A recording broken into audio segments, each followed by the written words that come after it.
Video game consumption and the culture which has evolved as a consequence has skyrocketed over the last 2 decades. Video games were consumed in lounge rooms as kids. This was often regulated by parents in accordance with chores and homework. But now, video game consoles are most likely to be found elsewhere, the bedroom. Has this move resulted in gamers being isolated from the outside world? Well, research has challenged this notion that gamers are socially isolated, with more than 70% of gamers playing with a friend and millions of people worldwide participating in massive virtual worlds. Popularity of gaming in the male population. 3. Young adult males chosen for analysis and introspection can be taken as a sample of this population. Through a series of interviews, observations, and active participation, I hope to achieve greater insight and understanding into the role of this form of media from the perspective of the player or user. As the research progressed, it was clear that there was one element which is crucial to the enjoyment of video game consumption: communication.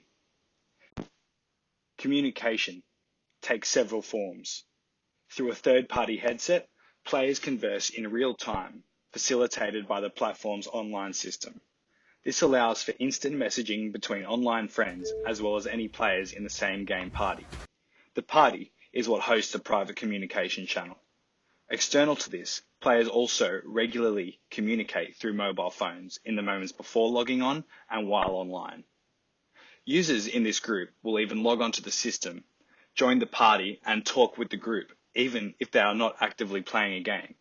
They are most likely multi-screening at this time with their TV on the console main menu while scrolling their phone, probably on social media. So what do they talk about? Well, that depends. Game strategy is the most important aspect, as some games require teamwork, coordination, and communication in order to reach an objective or to win said game. But it is not limited to this.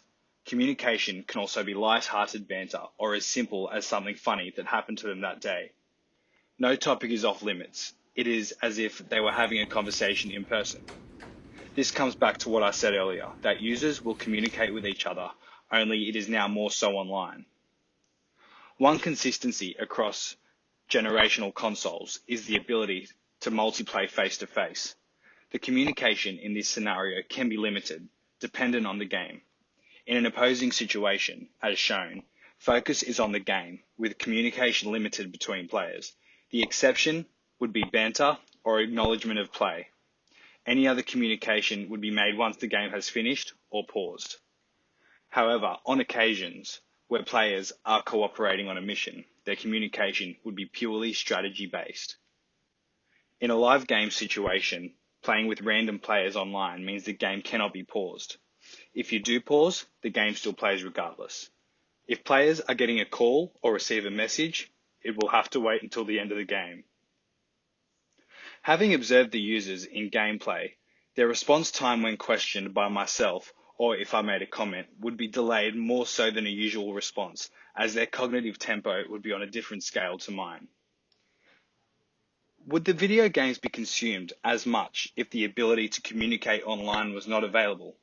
That is doubtful, among this group anyway. It is the laughs, the camaraderie, the sense of teamwork and accomplishment when they are successful in competing against other groups just like them.